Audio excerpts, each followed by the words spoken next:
la patria se abre la sesión.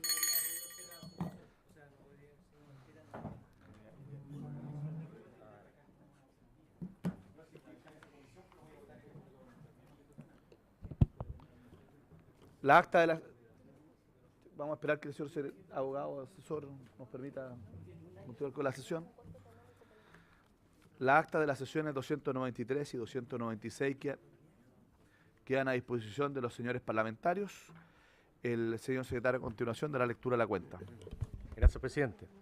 Se ha recibido oficio respecto de la Ley de Presupuesto 2017, primero, de Gendarmería de Chile, mediante el cual remite informe trimestral de la glosa 08 del programa 01, de la Directora Ejecutiva Nacional del Ministerio Público, por el cual remite información de glosas números 3, 4 y 5 al tercer trimestre, del Director Nacional Subrogante del Servicio Nacional para la Prevención y Rehabilitación del Consumo de Drogas y Alcohol, a través del cual informa glosas número 5, partida 05, capítulo 9, programa 01, al 30 de septiembre del año en curso, del Subsecretario de Justicia, mediante el cual remite informe trimestral de los resultados de la Fundación de Asistencia Social y Legal de la Familia, del Subsecretario de Prevención del Delito, por el que envía tercer informe trimestral respecto al gasto público ejecutado, glosa número 6, y 2, oficio del Fiscal Nacional del Ministerio Público, a través del cual informa en relación con el proyecto que modifica la Ley 19.640, Orgánica Constitucional del Ministerio Público, para aumentar la cantidad de horas en que los fiscales pueden desempeñar cargos docentes.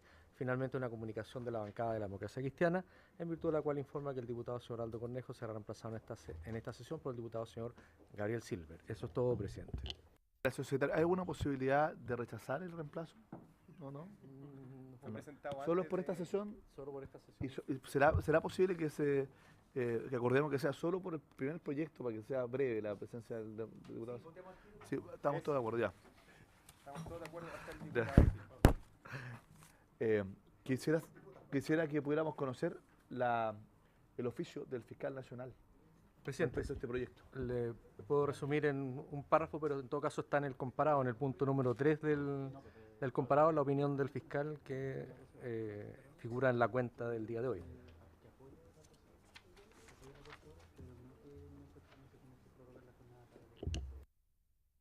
Perfecto. Entiendo que lo que hace es que apoya, pero manteniendo la obligación del cumplimiento íntegro de la jornada.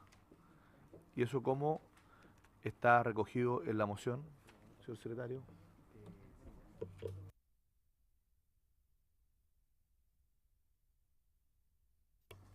Le ofrezco la palabra. Muchas gracias, señor presidente. A propósito de su primera petición, que es el informe, afortunadamente es bastante acotado, del Fiscal Nacional del Ministerio Público, y en lo pertinente señala lo siguiente. Apoya el proyecto de ley en cuanto a extender de 6 a 12 horas el permiso para labores docentes de los fiscales del Ministerio Público.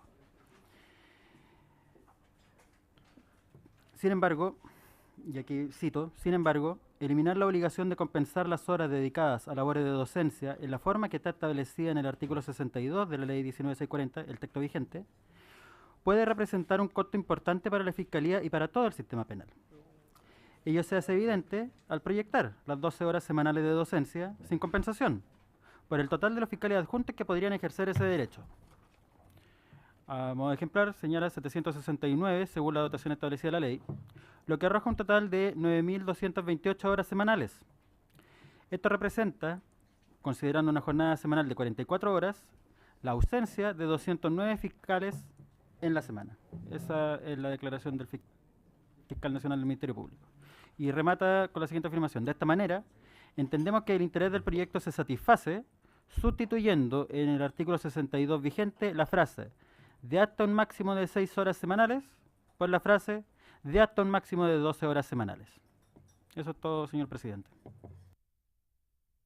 Sí, le ofrezco la palabra al diputado Silver. Efectivamente, excepcional hoy día mi reemplazo por el diputado Cornejo. Nosotros fuimos mocionantes de este proyecto.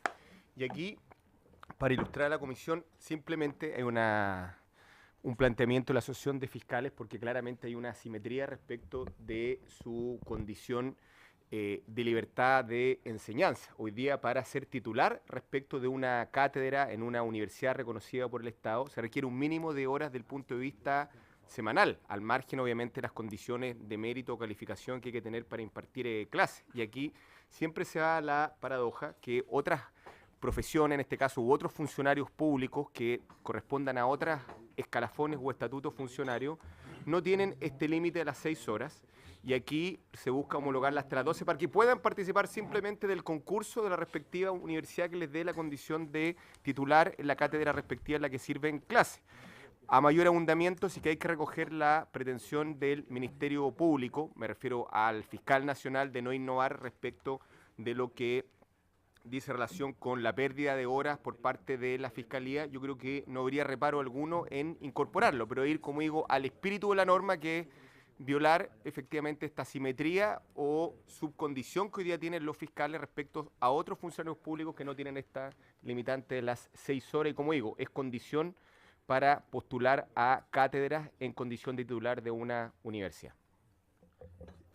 El diputado Esquella me ha pedido la palabra primero, después el diputado Zafiro.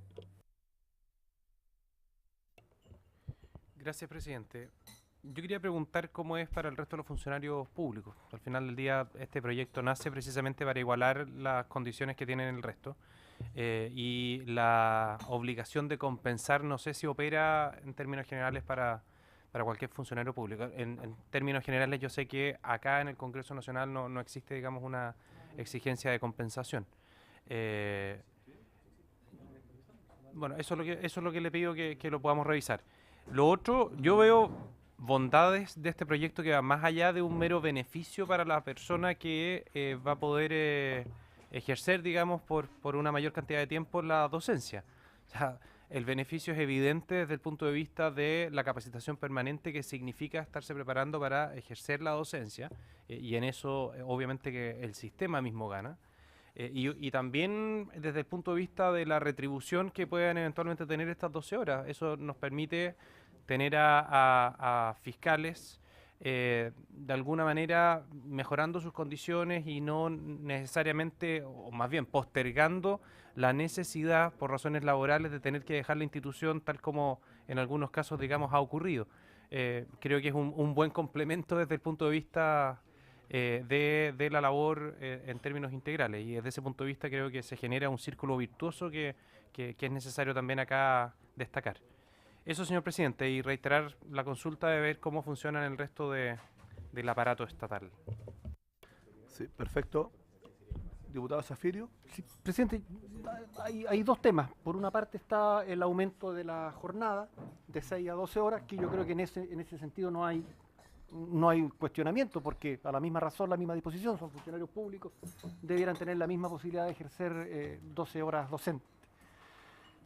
Pero la Secretaría nos informa aquí, en el comparado, que respecto de los funcionarios públicos en general existe la obligación de compensar las 12 horas. Entonces yo estoy por aprobar en la medida en que se nos garantice, como lo dice el fiscal nacional, que va a haber compensación exactamente igual que el resto de los funcionarios públicos. A la misma razón, la misma disposición. Por supuesto. Diputado Soto. Sí, yo creo que es el kit del asunto. Yo creo que todos estamos de acuerdo en terminar con esta discriminación arbitraria que tienen los fiscales en desmedro de los jueces y de todos los funcionarios públicos de la administración pública, que sí tienen la posibilidad de extender sus trabajos docentes hasta un máximo de 12 horas semanales. Pero la dificultad está en resolver qué ocurre con las horas destinadas a la docencia y si se va a mantener la posibilidad de compensar la hora que está en la norma hoy día vigente. Porque si es así, yo creo que estaríamos en condiciones incluso de poder aprobarla, presidente, al más breve plazo, por supuesto, cuando usted lo disponga. Cuando usted lo disponga, porque además el Ministerio Público, el fiscal nacional... Esto lo tenemos en tabla de fácil despacho justamente porque la intención es aprobarlo ahora. Ah, muy bien, gracias por la orientación, era necesaria. Y además porque el informe del fiscal nacional es coincidente con el propósito de la misma asociación. Así que tiene mi disposición favorable a esta iniciativa. Por supuesto. ofrezco la palabra Ahí está. a la presidenta de las Relaciones Fiscales. Sí, muy buenas tardes, muchas Buenas gracias por tenernos hoy acá y permitirnos hacer nuestras observaciones. Bueno, el autor de este proyecto es Ernesto Vázquez, por eso ha concurrido hoy día conmigo y se le agradece. Sí quiero hacer presente la observación del fiscal nacional, la cual claramente como gremio no nos oponemos. Sí, el que inspiró el autor, no, del proyecto, de este preproyecto, sí. Hacer presente que los fiscales sí trabajan más de lo que pretende o señalar el fiscal nacional en cuanto a un horario. De hecho, en general estamos en turno del sitio de suceso con el teléfono sin estar efectivamente en las oficinas. Por lo tanto, llama la atención a esta fiscal y en representación del gremio esas aprehensiones, en atención justamente a las horas que trabajamos y que yo entiendo que es conocido de todos. A ver, yo creo que, sin perjuicio que tengo que inhabilitarme, ¿ya? En virtud del artículo 5E de la ley orgánica y que hago la prevención, presenté y creo que sería bueno que alguien pudiera, además de este diputado, acompañarme firmando, creo que lo pueden suscribir todos, una indicación sustitutiva porque tiene dos problemas la moción. La primera es que al reemplazar, ¿ya?, lo que hace justamente eliminar el tema de la compensación de horas y además que hace alusión a un inciso segundo del artículo 62 y es de un inciso único el artículo 62. Entonces, esto se resuelve solamente reemplazando el guarismo 6 por 12 y se acabó, ¿ya? Con eso se resuelven todos los problemas. Entonces, yo creo que como estamos en tabla de fácil despacho y tenemos otros proyectos, si le parece, ya podemos... Ya, ¿alguien más suscribe esa indicación? Todos la suscriben, menos el diputado Andrade. Diputado Andrade. Yo no la suscribo porque no estoy de acuerdo. Y reconociendo que puede ser una discriminación arbitraria toda vez que otros la tienen, es que tampoco me parece que los otros lo tengan. Porque yo entiendo que estas tareas son efectivamente dedicación exclusiva y debieran concentrarse en ese esfuerzo. Y quiero agregar un dato más. Hoy día el prestigio de las instituciones más bien sugiere que la expresión política de este tipo de propuestas sea más bien en la dirección contraria. Es decir, en la dirección de que efectivamente se pueda dedicar exclusivamente a esta tarea. Yo, con el mayor respeto, les quiero decir que hoy día la Fiscalía no está en su mejor momento como para proponernos hacerse del tiempo necesario para otro tipo de cosas. O sea, lo que hemos tenido hasta ahora son más bien situaciones bochornosas desde el punto de vista de la investigación del Ministerio Público. Lo digo con el mayor respeto, pero lo que está pasando en la Araucanía tiene mucho que ver con esto. Podrán decir que la prueba es incompetente, lo que ustedes quieran, pero ¿qué hacen los procedimientos de investigación del Ministerio Público? Pues? Y lo que hemos recibido este último tiempo es más bien situaciones que no prestigian la investigación. Yo no creo que los defensores sean particularmente superhombres ni nada por el estilo. Lo que sí me doy cuenta es que hemos jugado la institucionalidad del país desde el punto de vista político para la obtención de, en determinadas situaciones, con gente que además hemos tenido privada de libertad largos periodos, que terminan siendo absueltos. Entonces, si además las personas que debieran estar dedicadas a esa, les vamos a ofrecer la posibilidad que también se dediquen a la docencia, con el mayor respeto, yo no estoy de acuerdo con eso. Y por esa razón no voy a suscribir la indicación y voy a votar en contra. Muy bien. ¿En votación general el proyecto? Pero es que el general primero. Sí. Y después votar. Claro, la idea de legislar. Está activado yo. Como ustedes saben, estoy inhabilitado. Diputado Silva. A favor. No, hay que votar en sistema. Hay que votar el verde. A favor. Está votado. ¿En votación? Han emitido su voto todos los señores diputados. Resultado de la votación. El proyecto está aprobado por 4 votos a favor y 2 en contra. Ya, pero no importa ya. Aprobado por 4 votos a favor, 2 en contra y una abstención. La del diputado Monkever es la abstención que no aparece en la pantalla. Perfecto. Ahora, Presidente. en votación particular, con la indicación que suscribe, entiendo, el diputado Silver, el diputado Soto, el diputado Esquella, Gutiérrez. Diputado Zafirio. Sí, lo que ocurre es que es sustitutiva porque lo único que hace es modificar el guarismo 6 por 12, nada más para que se mantenga el tema de la obligación de compensar las horas, que tal como venía redactado el proyecto no era necesaria la compensación de horas, y eso lo observó el fiscal, que él no tiene ningún problema siempre que se compense las horas. Sí, pues. La norma es simple, pero... La norma es simple, no todas las normas de una ley orgánica son quórum simple. Quórum simple.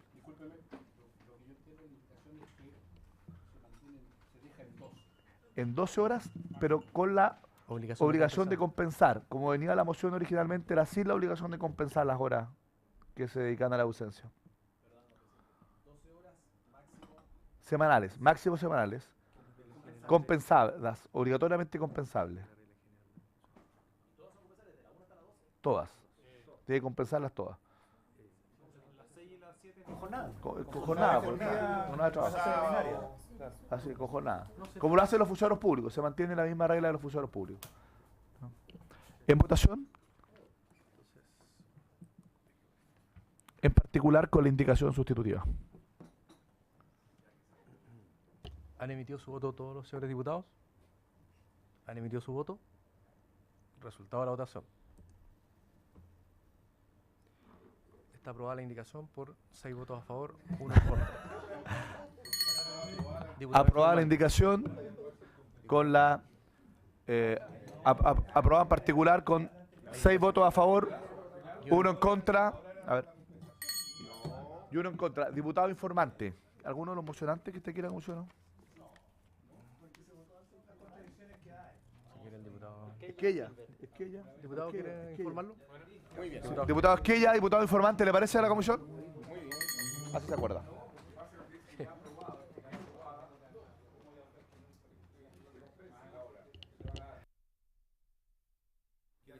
Sin compensación, ¿no? El debate sigue. Porque me hizo fuerza el argumento del momento de... fácil, ¿eh? Compensa la hora. Se dio vuelta en el aire.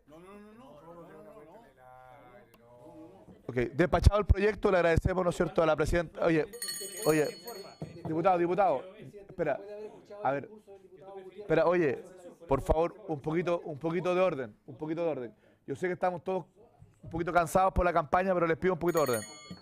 Diputado Gutiérrez, diputado Andrade, lo que pasa es que estaba despachado el proyecto y acordamos recién que el diputado informante era el diputado Esquella, pero parece que no escuchó el diputado Soto. Todos los demás escucharon, ¿no?, que propuso el diputado Esquella. Si le parece y nadie se opuso, parece que no escucharon, reitero. No. El diputado Esquella, que es uno de los autores, ¿verdad? Por eso que lo propusimos. Muy bien.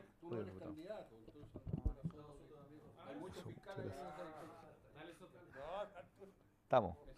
Diputado informante, el diputado Esquella, muchas gracias, presidenta. Muchas gracias, ¿no es cierto?, al fiscal.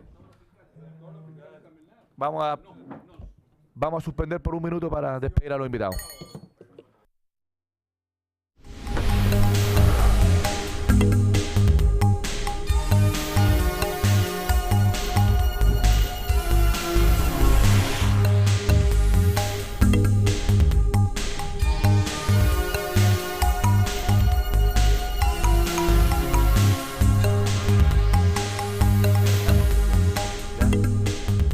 Continuando con la orden del día, vamos a continuar con la discusión particular de la moción que perfecciona la regulación contenida en los capítulos 1 a 8 en las materias que indica la Constitución Política de la República, boletín 11.342-07.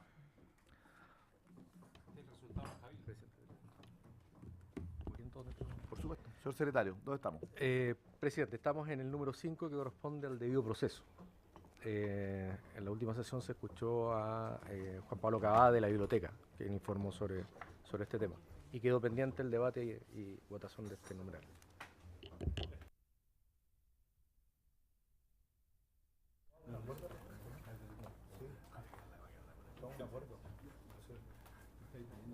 Secretario, teníamos un acuerdo que íbamos a escucharlo nuevamente, ¿se acuerda?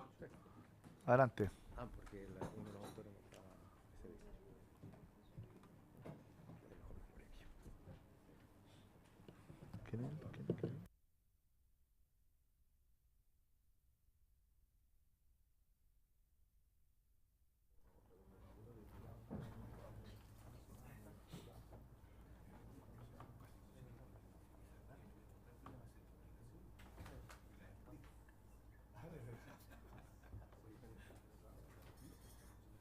Bueno, continuando con la discusión de este proyecto, habíamos acordado poder escuchar a la Biblioteca del Congreso nuevamente, particularmente a don Pedro Harris, que es abogado de la biblioteca, que nos iba a entregar, digamos, su opinión respecto de la modificación que se plantea en relación a la garantía del debido proceso. Le ofrezco la palabra, señor Harris. Okay. La solicitud que se hizo a la biblioteca fue investigar en la doctrina y en la jurisprudencia nacional para determinar si existe unanimidad en relación al contenido de un debido proceso aplicado a la administración. Las conclusiones del informe que se hicieron llegar fueron las siguientes. No toda la doctrina es favorable a la aplicación de un debido proceso a la administración del Estado. Las razones principales que se argumentan son la falta de independencia, de imparcialidad y la desigualdad que existe entre la administración y los administrados, lo que de alguna forma dificulta extrapolar esa idea del debido proceso al procedimiento administrativo. Entre los autores favorables a una idea de un debido proceso, la discusión no se centra en cuanto a derechos específicos, sino en cuanto a la aplicación de la ley de base del procedimiento administrativo. Es decir, la discusión se centra en relación a la aplicación del conjunto de las garantías de la Ley 19.880, bases de los procedimientos administrativos. Un sector de la doctrina otorga una prevalencia a la idea de base de esta legislación y por consiguiente interpreta que estas garantías tienen que ser aplicadas a todos los procedimientos, tengan o no una regulación especial. Otro sector de la doctrina le otorga una prevalencia a la idea de supletoriedad, que también consagra la ley de bases, y que lleva a una conclusión contradictoria en el sentido de que la ley únicamente rige para aquellos procedimientos que carecen de una regulación especial. La posición de la jurisprudencia administrativa ha sido esta última, es decir, la Contraloría General de la República interpreta que las garantías de la ley de base del procedimiento administrativo no se extrapolan a todos los procedimientos sin más, sino únicamente en cuanto existe una conciliabilidad entre el procedimiento administrativo general y el procedimiento administrativo especial.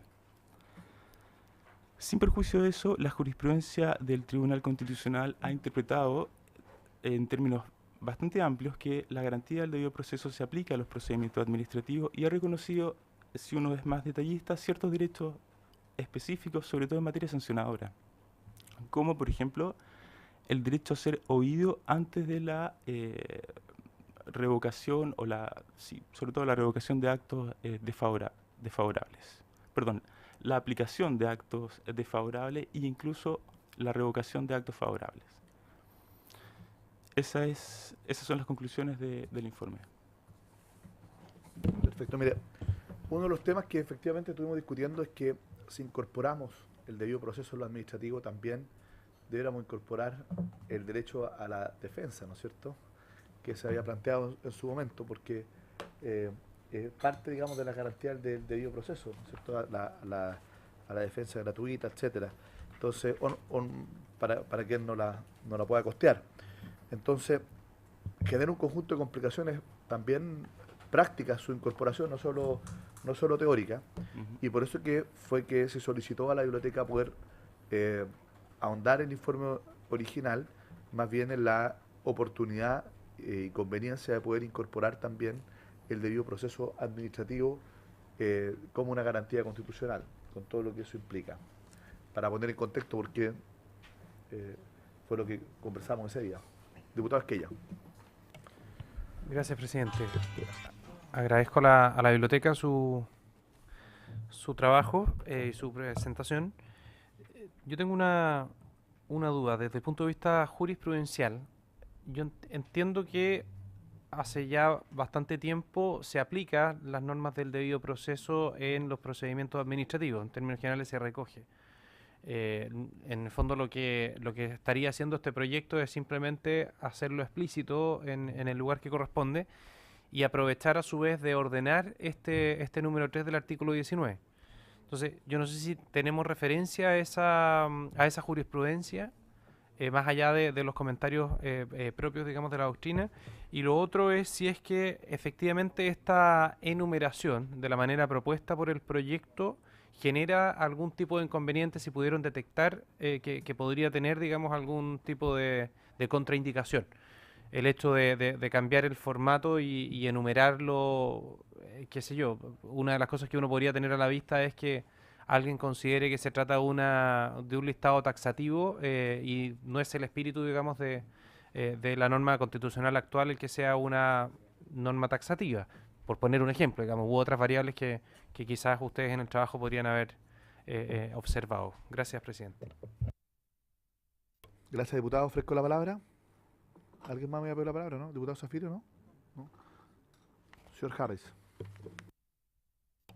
Sí, en cuanto a la consulta sobre la jurisprudencia constitucional, en el informe se recogen digamos, las principales guías que orienten esa jurisprudencia constitucional. Están en el informe en una parte general y también hay algunas referencias a una parte especial que sobre todo el Tribunal Constitucional desarrolla, aunque en algunos casos hace referencia a la parte general, digamos, a toda la función administrativa, es principalmente en la sanción administrativa donde recaen los razonamientos del Tribunal Constitucional. En cuanto a la segunda consulta de la consagración dentro del 19 numeral 3, tiene aspectos positivos y aspectos que podrían tener algunas complejidades. La complejidad de enumerar un listado de derechos es precisamente esa, en el sentido de interpretar que el debido proceso se agota en los derechos establecidos ahí y por lo tanto no se extiende más allá de esos derechos. Una segunda complejidad podría ser que en el fondo se amalgamarían, por así decirlo, el procedimiento judicial y el procedimiento administrativo, que es un procedimiento administrativo, es decir, es una sucesión de actos para formar una voluntad administrativa. No es un proceso administrativo, no es una impugnación de los actos administrativos necesariamente, tiene una vocación más amplia. Comprende lo no contencioso y comprende también lo contencioso. Es decir, la impugnación y la formación de una voluntad. Y en ese sentido las finalidades son distintas, en el sentido que el procedimiento jurisdiccional tiene una finalidad clara que es hacer justicia y la administración tiene una finalidad que es más bien satisfacción de intereses generales. Y es ahí donde están los... Ahora, eso no quiere decir que... Eso es más que nada que no tenga que consagrarse en alguna parte, sino que quizás en el 19 numeral 3 podría generar esa complicación. Eso se corrige fácil siendo explícito en que no es una norma taxativa. O sea, uno puede perfectamente señalarlo, digamos, dentro de otras o cualquier fórmula de las clásicas que se usa. Gracias. Y sobre lo suyo, presidente, no sé si puedo opinar. Lo que decía del derecho a defensa. Sí, que no es solo eso, más que lo mío, fue la observación que hice en su momento. Yo quisiera ir un poquito más allá, antes, ¿ya? Y que tiene que ver con que efectivamente, de acuerdo al texto que está en la moción, obviamente que hay algunos temas que hay que aclarar y para eso primero hay que ver si estamos o no de acuerdo con incorporar el tema administrativo dentro de la garantía del debido proceso. Porque si se opta por incorporarlo, la observación que hizo la biblioteca son varias. Una, ¿no es cierto?, es que efectivamente tiene que ver con, por ejemplo, el derecho al juez predeterminado. O sea, eso no ocurre en materia administrativa, no hay un tribunal predeterminado, ¿ya? Y por lo tanto, esa garantía constitucional es más difícil de poder cumplirla, sería imposible cumplirla, incompatible con lo administrativo, ¿ya? La observación también de la biblioteca es que la garantía de la defensa jurídica y asistencia letrada también generaría algunas complicaciones. Y bueno, básicamente eso. lo que se plantea. Entonces hay que ver cómo lo resolvemos adecuadamente, si es que se incorpora lo administrativo dentro de la garantía del debido proceso o simplemente se mantiene la redacción como está, obviando lo administrativo y solamente en materia jurisdiccional que se incorpore la propuesta que es de los mocionantes. Eso yo creo que es el motivo de la discusión como para poder buscar una decisión de la comisión, ¿ya?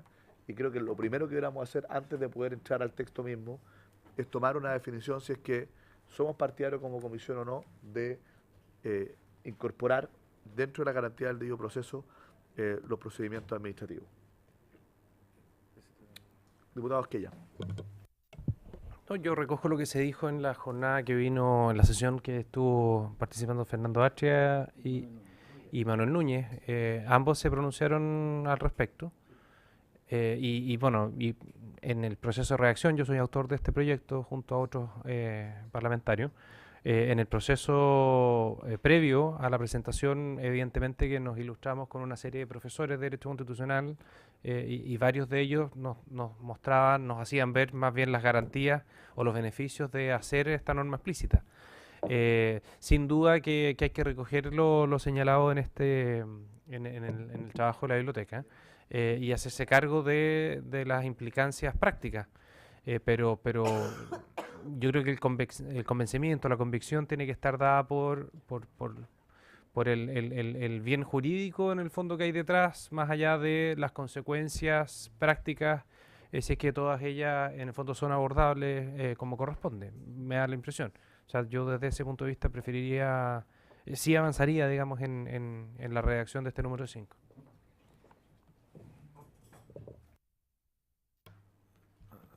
Sí, tal vez quizás sea mejor no incorporar en el encabezado el tema del administrativo, sino que quizás en una norma donde se haga una referencia al final, decir que también en el proceso administrativo, digamos, todo lo que sea posible, digamos, del debido proceso, creo que podríamos quizás incorporarlo al final, como una norma que genera como un mandato a lo administrativo de tratar de incorporar todos los principios del debido proceso en términos generales. Pero cuando se hace una enumeración, aunque sea ejemplar, ¿ya?, son mínimos que se establecen, ¿ya?, y que por tanto no se podrían obviar o si no tiene sentido. Aquí o hacemos una enumeración detallada como es lo que plantea el proyecto, o se vuelve un poquito a lo general que es lo que hoy día establece la Constitución.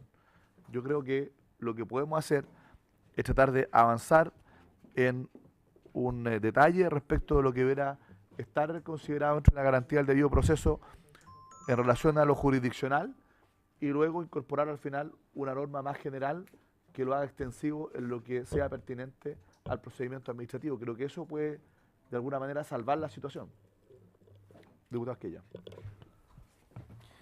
Presidente, yo no sé si por coincidencia o lo habrán conversado antes, pero justo Pablo Celedón, el abogado asesor del diputado Monquer, quien excepcionalmente se encuentra fuera de la sala, me entrega no es una indicación, pero una propuesta, en el fondo, de nuevo artículo 3, en donde se recoge exactamente lo que estaba diciendo. O sea, volver un poco a la redacción general con una mención al final señalando lo siguiente: lo dispuesto en este párrafo será extensible a todo acto o resolución que entrañe la materialización de la potestad sancionatoria del Estado, sea este de carácter judicial, administrativo o parlamentario. Yo no sé si le podemos dar la palabra, ya que se ve que estuvo trabajando el tema para sí, desarrollarlo un poco. Fue solo coincidencia con lo que yo planteé, ¿no? Solo coincidencia. No habíamos trabajado juntos, sino, solamente se nos... Extraño esto, ¿eh?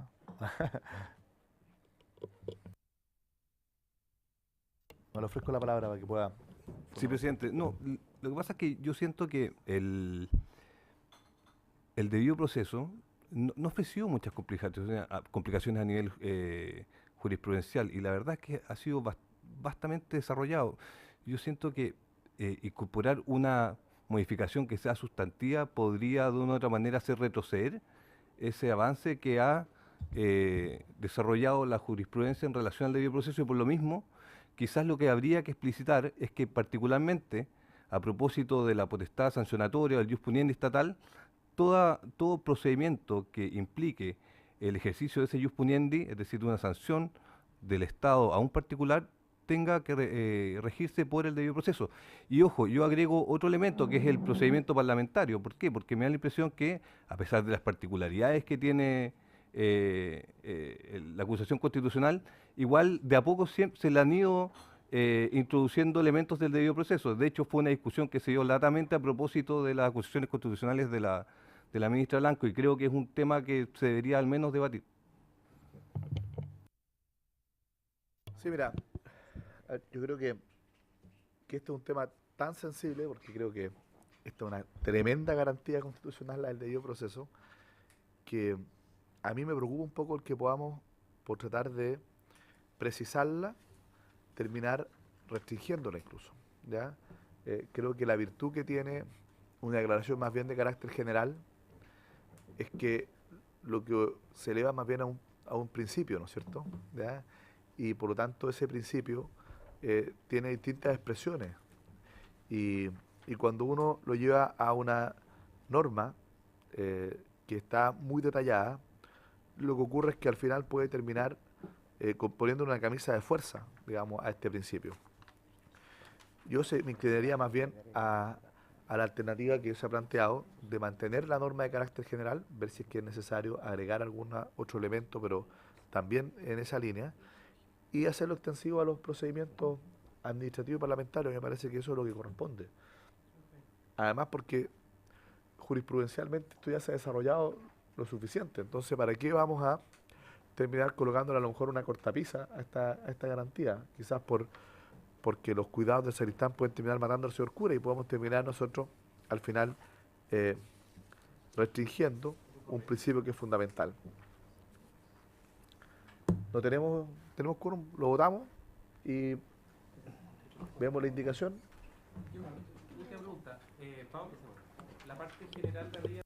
Diputado, es que ya le ofrezco la palabra. La parte general, antes de lo que está destacado en negro, recoge lo vigente.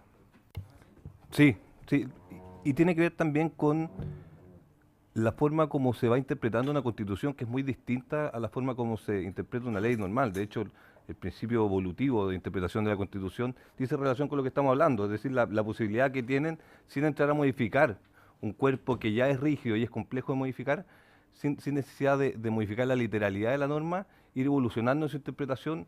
Y creo que esa evolución, al menos en lo que responde a debido proceso, ha sido correcta y ha sido beneficiosa. Entonces, agregarle más cosas, yo siento que no es necesario. Explicitar lo que estamos precisando me parece que va en el buen camino. Incluso más, alguien podríamos aprovechar de precisar también que la garantía del 3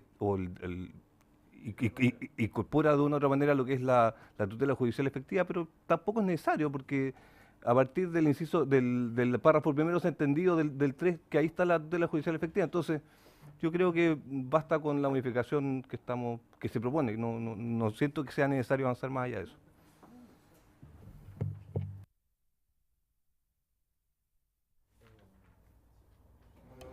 Presidente, entonces la indicación sería para reemplazar el número 5 del proyecto de ley por el siguiente, que sería para agregar en el inciso primero, segundo, tercero, cuarto, para agregar en el inciso quinto del numeral 3 del artículo 19 el siguiente párrafo, a continuación del punto aparte, que pasa a ser punto seguido, el siguiente párrafo. Lo dispuesto en este párrafo será extensible a todo acto o resolución que entrañe la materialización de la potestad sancionatoria del Estado, sea este de carácter judicial, administrativo o parlamentario.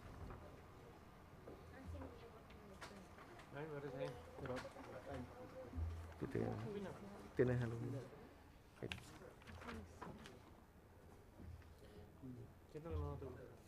Señor presidente. Tengo una observación de la que sigue. Le ofrezco la palabra al abogado de la Secretaría. ¿Ah? No se toca. No, pues no se toca. ¿Qué cosa? No, pues mira, si lo lee. Sí. No, pero hay que leerlo todavía, ¿no? Toda sentencia no es lo que... Que es la que... Saquémosle a las dos. A lo de Pablo y a la de Enrique. A ver. Diputado Esquella, mientras tanto la ley le va a ofrecer la palabra también al asesor del Partido Socialista, Enrique Aldunate, que también tiene una propuesta que es alternativa, que va en la misma línea, pero que es alternativa. Señor Aldunate, le ofrezco la palabra.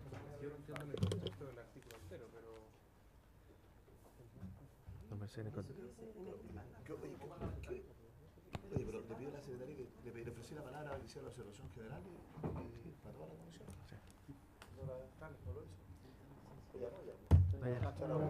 Ya, Enrique. La palabra para que lo haga para la comisión. Perdón, Sobre la comisión. nosotros le metimos con Tenemos dos fórmulas, sí. Enrique. Enrique. Gracias, presidente. Sí, efectivamente. Bueno, todas las fórmulas son siempre interesantes. Yo, en general, lo que después del debate, que ustedes tuvieron la semana previa a discutir estos temas, lo que se planteó, yo creo que en general la fórmula vigente en la Constitución es suficientemente amplia y ha tenido una rica jurisprudencia. En general, si uno revisa, por ejemplo, los fallos rectores del Tribunal Constitucional, es bastante amplia de que esto tiene un alcance más allá de lo que generalmente uno cree. El debido proceso siempre es asociación básica al proceso penal, etcétera, etcétera, ¿cierto? Pero en general la fórmula vigente, esa fórmula de que toda sentencia de un órgano que ejerza jurisdicción debe fundarse en un proceso previo legalmente tramitado y que eso se entiende que también es aplicable no solo al procedimiento, sino que también a una investigación racional y justa, conforme a la última la reforma más significativa que tuvo la Constitución del 80, el 2005, entiendo que eso debiera ser una cláusula general que debería permanecer, digamos, tal como está en la Constitución.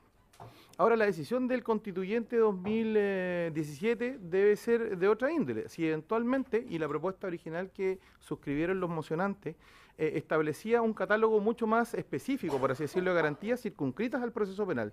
Yo respecto a aquello tiendo a estar de acuerdo que eventualmente lo que abunda lo daña, y si vamos digamos, transcribir ciertas disposiciones que están, por ejemplo, en el Pacto de San José de Costa Rica, o eventualmente en el Pacto de Derechos Civiles y Política, digamos, en relación a las garantías judiciales mínimas, eso desde el punto de vista constitucional yo no creo que sea un problema. En general algunas constituciones también así lo tienen.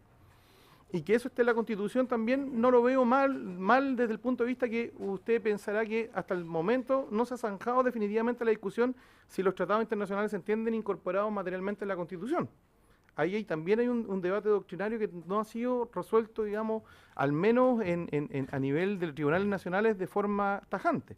Entonces, que eventualmente coexistan estas dos referencias a lo que son las garantías básicas de un debido proceso, sea este aplicable a todo procedimiento, si es administrativo, si es de otra naturaleza contenciosa, en fin, eso no parece, digamos, rechazable, digamos, que se mantenga la fórmula vigente y que exista a su turno, y por eso la indicación tiene esos dos grandes, por así decirlo, bloques: el que mantiene la fórmula vigente de la Constitución y el que establece una suerte de catálogo más expreso a ciertas garantías judiciales mínimas, donde está obviamente la imparcialidad del juzgador, el tribunal previo fijado por ley, el principio de legalidad, el derecho de defensa, en todas sus dimensiones, de tener un tiempo oportuno para poder formular los descargos, para poder conocer los detalles de la imputación, en fin, todo lo que es el catálogo del Pacto de San José. Y como tercera regla, en esta misma se propone una cuestión que ha sido archidebatida también, el tema vinculado a que la ley debe arbitrar medios para obtener defensa jurídica, tanto cuando se tiene el rol de, obviamente, de imputado, como también cuando estaría la hipótesis de víctimas que no están en condiciones de poder proveerse por sus propios medios una defensa jurídica adecuada, y que quedarían acá en esta propuesta también, y creo que Pablo también iba en esa misma línea, quedarían circunscritas en una regla final o una regla de cierre. Es decir, es como un reordenamiento de lo que ya tenemos en el artículo 19, número 3, con, digamos, la mantención del concepto del debido proceso, que acá se agrega, y eso también es debatible si se pone expresamente que este se aplica a los procedimientos administrativos. En general, la tendencia en las últimas reformas de los procedimientos administrativos reconocen que debe haber, digamos, respetarse las reglas del debido proceso, sea este sancionatorio o no, y en definitiva establecer este catálogo más específico, como lo tiene el Pacto de San José de Costa Rica en su artículo 8º, y finalmente esta cláusula de cierre que habla de la asistencia jurídica, ya sea tanto para la víctima como para el imputado. Bueno, a mí me parece una buena propuesta, porque lo que hace de alguna forma es poder establecer esta regla general para todos los procedimientos y poder desarrollar de una manera mucho más específica el debido proceso de lo penal. Y creo que de alguna manera eso es como lo que habíamos planteado originalmente, salvo que en lugar de colocar al final, la norma que la abre al procedimiento administrativo está en la norma de encabezado, digamos que es la norma general para todos los procedimientos, y después se desarrolla cada una de las garantías más precisas en materia del proceso penal en forma particular. A mí me parece una buena alternativa también.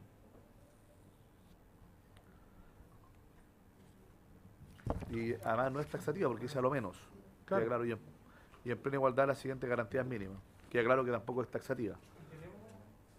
Está la propuesta acá. Estamos sacándole copia. A la indicación vamos a suspender por 5 minutos para que tengan todos copia en su mano y después vamos a votar las dos indicaciones, la que ha propuesto el profesor Celeón y la que ha propuesto el profesor Aldunate. Se suspende por 5 minutos.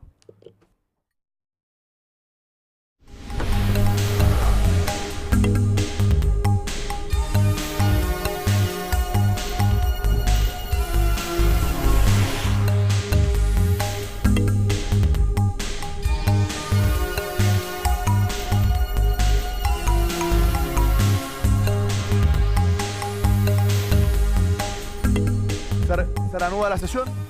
Diputado Monkever. Pregunta. Estimado profe. A ver, lo que se está haciendo acá, a ver, hay en el primer párrafo, la parte final es el primer agregado, ¿no es cierto? El debido proceso se aplicará a toda clase de actuaciones judiciales, administrativas y de cualquier otro carácter. Ese es un agregado. Correcto. Después viene un inciso tercero que dice, durante el proceso penal toda persona tiene derecho al menos y en plena igualdad a las siguientes garantías mínimas. ¿Es necesario ese encabezado? No estamos limitando... Lo pregunto no por conocimiento, sino por desconocimiento. El micrófono... El mío está apretado. Alguien me lo apagó.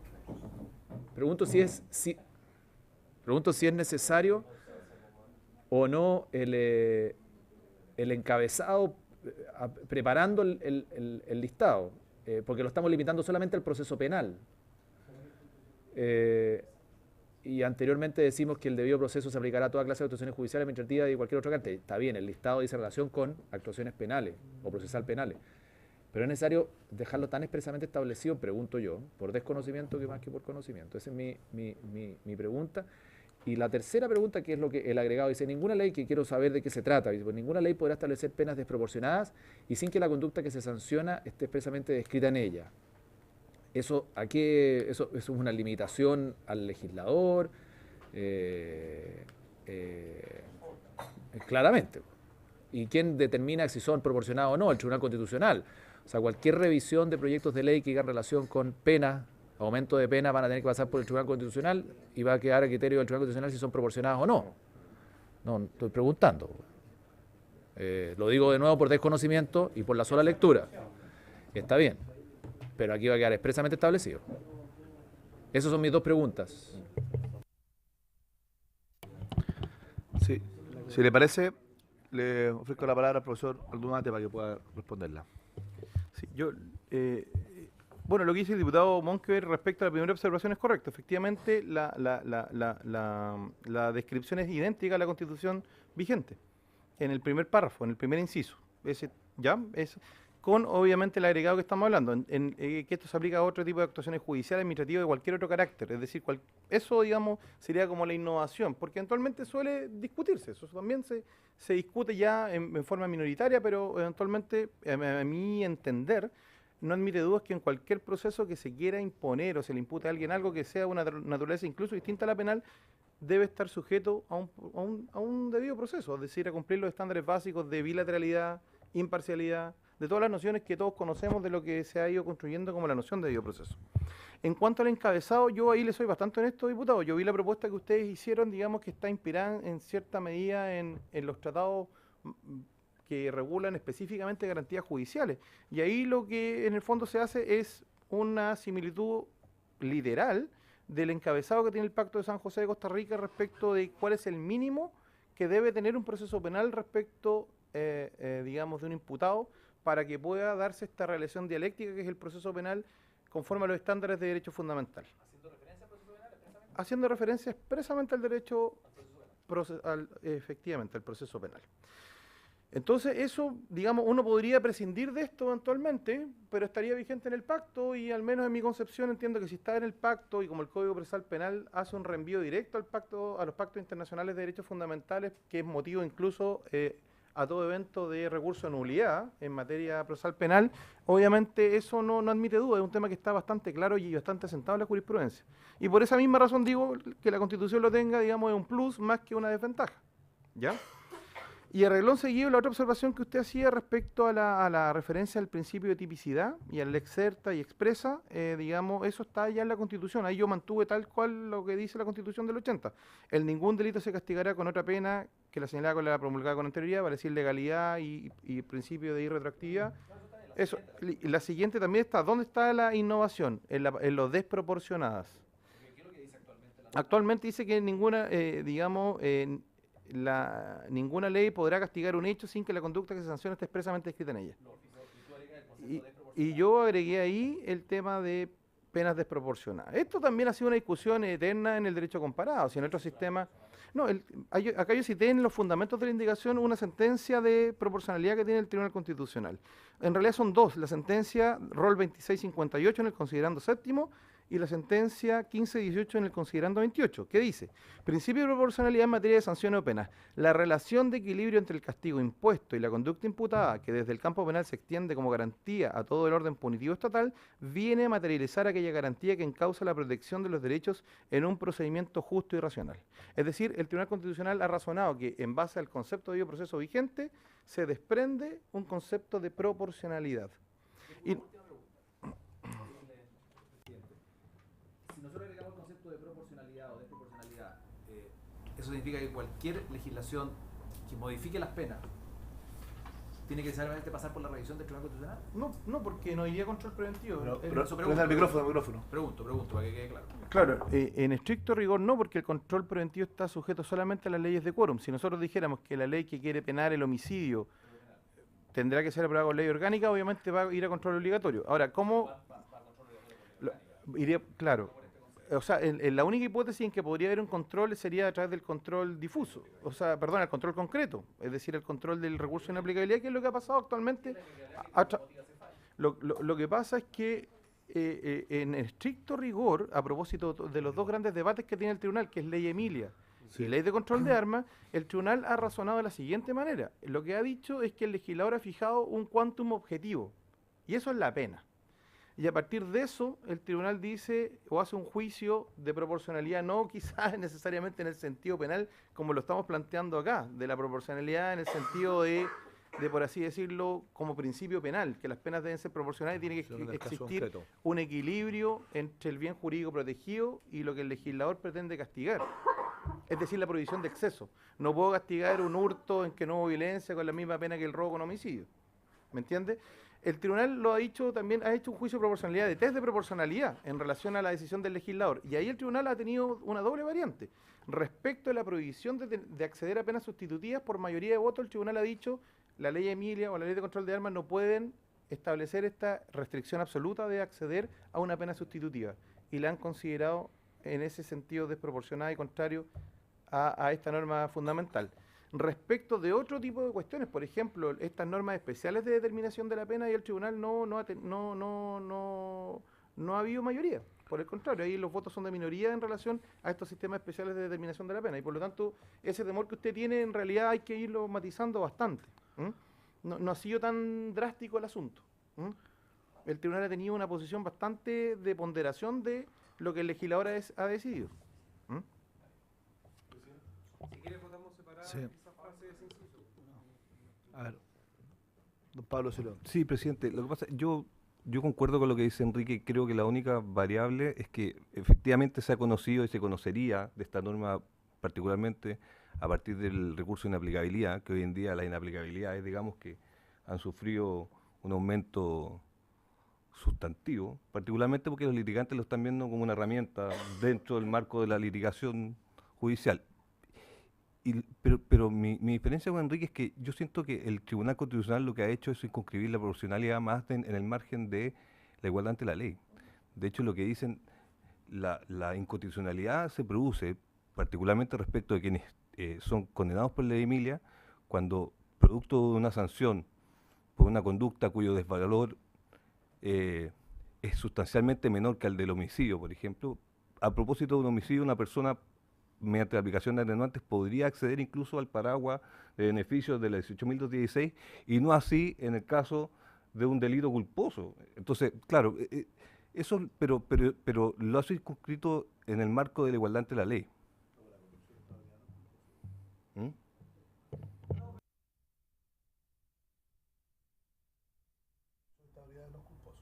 Un delito de peligro. Sí, con resultado, pero no es culposo. Como, no es cuasi delito de homicidio, ¿no? Es un delito. Pero bueno, ya. Está bien. En votación, la indicación, salvo el inciso penúltimo, ¿les parece? ¿O lo votamos completo? El inciso no lo podía... O sea, por último la primera frase, porque no podéis dejar fuera... No, pero lo dejamos pendiente. No, pero lo dejamos pendiente para después... No. Lo votamos, si es que se aprueba completo, ¿ya? Si se aprueba completo, no hay discusión. Si es que se rechaza perdón, votemos todo el resto y después vemos si es que esto lo aprobamos tal como está o lo modificamos, no es que se rechace el inciso completo. Si queda alguna indicación para poder modificarlo. Sí, claro. ¿Ya?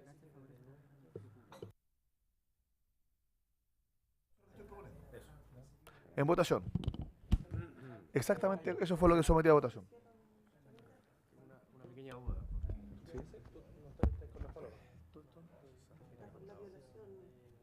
sea, al ser acto de persona, podría ser porque no solo el imputado. Durante el proceso. A ver, le ofrezco la palabra al secretario, tiene una duda técnica. Presidente, simplemente que el encabezado, o sea, el inciso tercero establece las garantías respecto de toda persona. ¿Ya? Claro, lo que pasa es que en el caso de la A hasta la G, eso se están refiriendo al imputado, pero la H implicaría que podría ser el caso del Ministerio Público, querellante o cualquier interviniente. ¿Es esa la intención o el alcance? ¿O solamente que se refiere al imputado? No, porque el derecho a recurrir, todos tienen derecho a recurrir. Toda persona, por supuesto.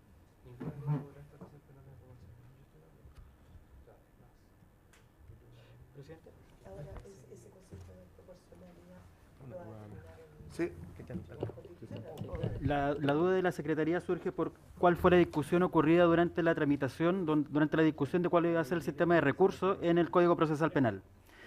El Código Procesal Penal elimina la figura de la apelación, avanza en la figura de las nulidades y dispuso reglas no iguales en cuanto a quién puede recurrir y por qué causales. En ese sentido, una lectura inicial podría plantear que quien tiene el derecho a recurrir es el imputado, porque él es el perseguido por la acción estatal. Sin embargo, una interpretación posterior, que no era la inicial, permitió habilitar al Ministerio Público a recurrir cuando no obtenía una sentencia en favor de sus pretensiones y terminó justificando que hoy día, si es necesario, se llega a la Corte Suprema vía recurso de queja. Entonces, esta es una buena oportunidad también para aclarar qué es lo que quiere decir la palabra persona en este caso. Si acaso perseverar en ese criterio del legislador del Código Procesal Penal, porque en buenas cuentas los literales del A al G, si yo cambio persona por imputado, no altera la significación, pero sí en el caso del literal H. En el caso del literal H, abro la interpretación no solo al imputado, sino que también al creyente, y podría considerar persona también el Ministerio Público. Entonces, para mayor claridad a la hora de las futuras interpretaciones. Por lo tanto, si se aprueba como está, presidente, ¿qué estaríamos ratificando? Para preguntar a la Secretaría.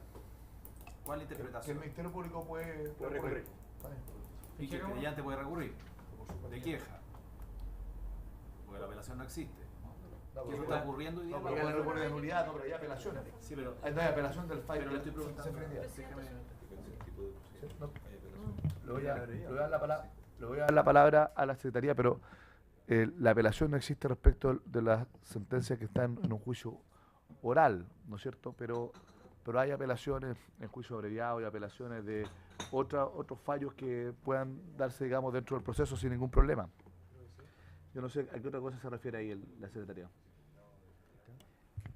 Por su intermedio, señor presidente, la Secretaría asume su falta de experiencia práctica en materia procesal penal, su conocimiento a propósito de la doctrina que ha sido leída.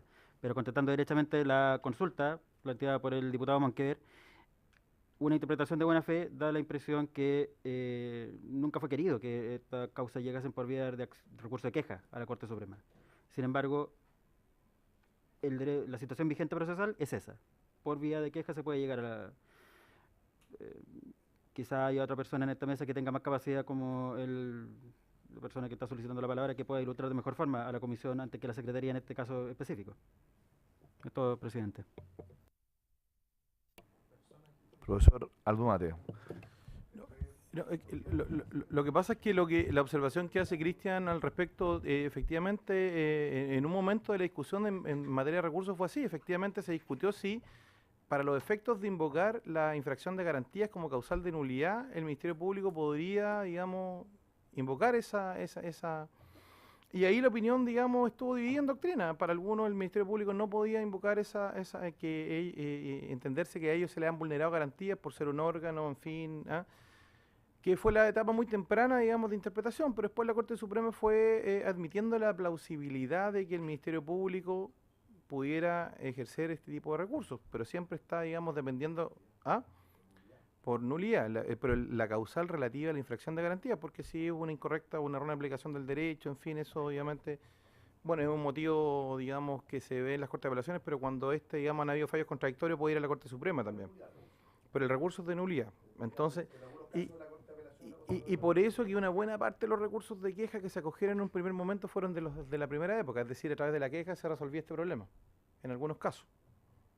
Y de hecho la mayor parte de las quejas que fueron acogidas en esa primera etapa fueron del Ministerio Público. Ahora, que efectivamente hay un problema con los recursos, lo hay. Y para eso basta con ver el fallo en Orín Catrimán que dictó la Corte Interamericana de Derechos Humanos.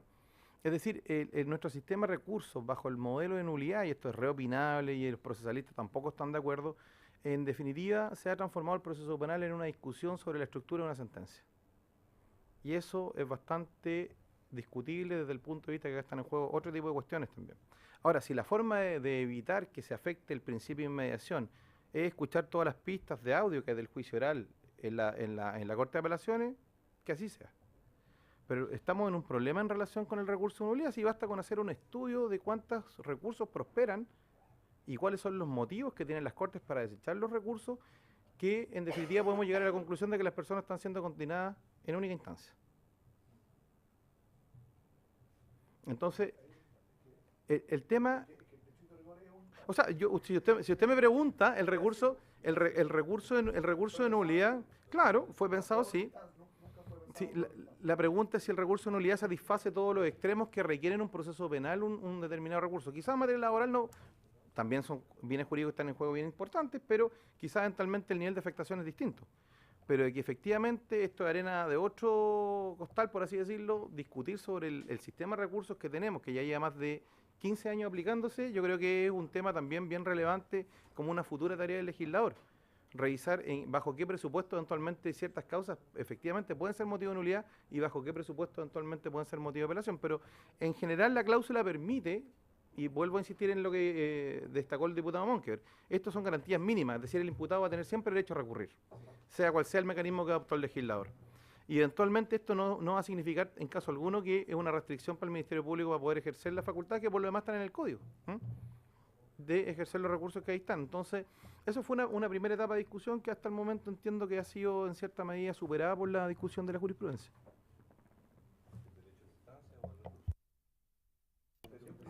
A ver, ya, bueno, ya, sí.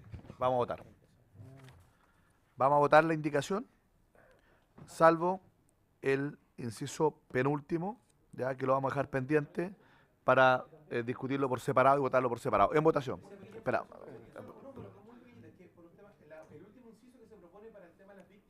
Quizás ahí la referencia al imputado está de más ya porque ya está suficientemente comprendida en el catálogo. Entonces debería, el último inciso solo debería referirse a las víctimas, que es la otra de las propuestas que ustedes habían... A las víctimas que no puedan procurárselo por sí mismas. Correcto. Ya, perfecto, ok, ¿Ya? está bien. Es un tema Sí. de coherencia. En el penúltimo, al menos por este sector de la mesa, vamos a votar a favor también. Entonces, usted está en la misma, votamos. yo estoy a favor también. ¿Y Cristian? ¿Cristian? No me convence mucho, pero ¿Qué cosa? puedo obtener. Creo que vamos a quedar al amparo del Tribunal Constitucional, por mucho que se diga que hoy día hay que A ver, vamos a votar la indicación, salvo el inciso penúltimo que va a quedar pendiente, una votación separada, y en el inciso final va a quedar con la siguiente redacción: la ley arbitrará los medios para otorgar asesoramiento y defensa jurídica a las víctimas que no puedan procurárselas por sí mismas. Así va a ser la redacción. En votación. Presidente, ¿solo la va a suscribir usted o la...? ¿Quién más la suscribe también? Andrade y Esquella. También. Todo unánime, todos la suscriben. Perfecto. Salvo el inciso penúltimo. El inciso penúltimo que dice ninguna ley podrá establecer pena de... En votación, ¿han votado todas las señoras y señores diputados? Ya, ahora sí. Ahora, ¿han votado todas las señoras y señores diputados?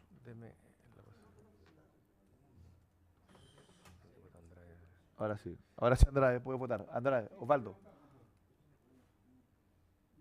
Sí. ¿Han emitido su voto todos los señores y señoras diputadas? Resultado de la votación.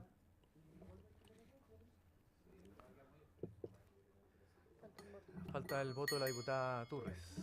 Ya. Aprobado por unanimidad, Bueno, lo agregamos. por 6 votos a favor, incluido el de la diputada Marisol Turres. Sí. ¿De las penas desproporcionadas? Sí. ¿Sí? ¿Se abstiene? ¿Te vas a abstener? Sí, no me gusta porque creo que va a llegar todo el En votación, el inciso penúltimo. En votación.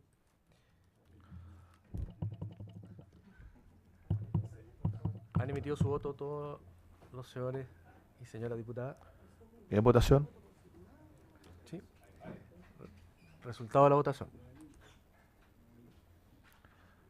Está aprobado el inciso por 5 votos a favor y una abstención. Aprobado el inciso. Aprobado entonces Presidente. el numeral. Presidente, hay una indicación del diputado señor Soto que es para agregar una letra a este artículo, que es del siguiente tenor. A ver, indicación del diputado Soto. Sí, que dice agregar una letra que sería en este caso la letra I. Sería: toda aplicación y ejecución de una sanción penal privativa de libertad deberá ser proporcional al mal causado y deberá tener por finalidad la resocialización y reeducación del condenado, promoviendo su reinserción social al momento de concluir el cumplimiento de su condena. La parte sustantiva ya está recogida por... La damos por rechazado. Ya. En votación, tengo que votarla. En votación. Sí, jurídica. Indicación. Han emitido su voto. En votación. En contra, votar en Si contra. te abstuviste en la otra, esta la voy a votar. No, esta no. Sí, buen cosa. Han emitido su voto todos los señores y señora diputada. Resultado de la votación. La indicación está rechazada por... Rechazada por unanimidad. Exactamente. Sí, tengo varias anotadas. Este fue un gustito. ¿Ah? No, pues usted no ha despachado el proyecto.